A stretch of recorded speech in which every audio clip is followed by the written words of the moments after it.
हम बात करेंगे। मैं पली-बड़ी जो मेरा जन्म हुआ एक छोटे से गाँव में हुआ था। मेरे मम्मी-पापा किसान हैं। और हम 4 बहनें हैं और 2 मेरे भाई हैं। तो शादी कम उम्र में कर दी गई थी। लगभग 12 साल की उम्र रही हो, लेकिन उस ज़माने में शादी पहले होती थी, गौना बाद में होता था। तो पहले शादी हुई, फिर बाद में गौना हुआ, फिर ससुराल गई। लेकिन बचपन से मैं पढ़ी नहीं थी। उस ज़माने में लड़कियों को पढ़ाना-लिखाना, स्कूल भेजना बहुत गुनाह माना जाता है था कि लड़कियाँ प उनको पढ़ना नहीं चाहिए, जो घर का काम है, जो गृहस्थी का काम है, वो करना चाहिए और वैसे ही मेरे साथ भी हुआ। मैंने बड़ी उम्र में पढ़ाई सीखी। हमारे गाँव में महिला समाख्या के तहत सेंटर खोले गए थे। सेंटर में मैंने पढ़ना-लिखना शुरू किया और इसके बाद मैं 6 महीने के लिए फिर एक जगह पढ़ने के लिए, क्योंकि महिला समाख्या के तहत एक स्कूल खुला था, महिला शिक्षण केंद्र, वहाँ पर मैंने पढ़ाई-लिखाई सीखी। फिर उसके बाद में मैं आगे की पढ़ाई जारी रखी, लेकिन बहुत छोटी-सी इसकी कहानी है, बहुत संघर्ष रहा है पढ़ाई की ज़िंदगी में।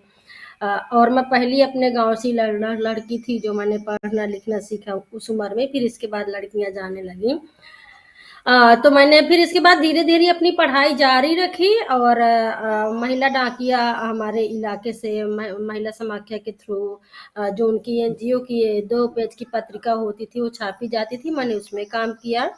फिर वो जी। निकलना बंद हो गया, तो फिर हमें लगा कि ग्रामीण इलाके में सच में अखबार की ज़रूरत है, कुछ पढ़ने की सामग्री की ज़रूरत है और एक अखबार होना चाहिए। गाँव वालों को भी उनकी समस्याएँ, उन गाँव की और खबरें आपका भी आना आपका चाहिए। अखबार तो आज एक ग्लोबल सेंसेशन बन गया है। सॉरी, माफ कीजिएगा, मैं आपको थोड़ा सा इंटरप्ट कर रही हूँ क्योंकि मैं जानना चाहती हूँ कविता जी कि जब आपने ये सब किया, आपने कहा गांव वालों से तो आपने लड़ाई की, गांव वालों का प्रेशर रहा, आपके अपने परिवार को आपने कैसे संभाला? क्योंकि छोटी उम्र पे आपकी शादी जैसे आपने कहा हो चुकी थी और गौना जिसको कॉन्ज्यूमेशन ऑफ मैरिज कहते हैं वो बाद में हुआ, लेकिन आपके अपने परिवार वालों से भी तो थोड़ा प्रेशर रहा होगा जिस परिवार में आपकी शादी हुई। परिवार वालों का प्रेशर तो मैंने बता दिया। जब पढ़ाई करने के लिए तो बहुत सारे संघर्ष झेलने पड़े, उसकी एक बहुत लंबी कहानी है। तो आई थिंक हाँ, उसमें संघर्ष झेला, लड़ाई लड़ी कि नहीं पढ़ना है। तो जब 6 महीने के लिए जाना था तब अलग लड़ाई हुई है, फिर जब स्कूल जाना था तब अलग लड़ाई हुई है कि नहीं अब 6 महीना तो पढ़ लिया, लेकिन आगे पढ़ के क्या करोगी, डीएम तो नहीं बनना है, कलेक्टर नहीं बनना है। तो नहीं, पढ़ना है, मन करता है पढ़ने के लिए, लेकिन कहीं ऐसी चॉइस नहीं थी या ऐसे सोचा नहीं था कि पत्रकार बनेंगे, आगे चल के क्या करेंगे।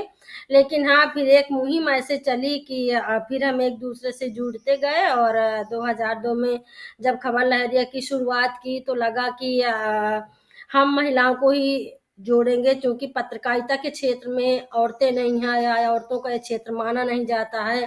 खास करके ऐसी औरतों का जो ग्रामीण औरतें हैं, जो कम पढ़ी लिखी औरतें हैं, जो दलित हैं, हाशिए पर रहने वाली महिलाएं।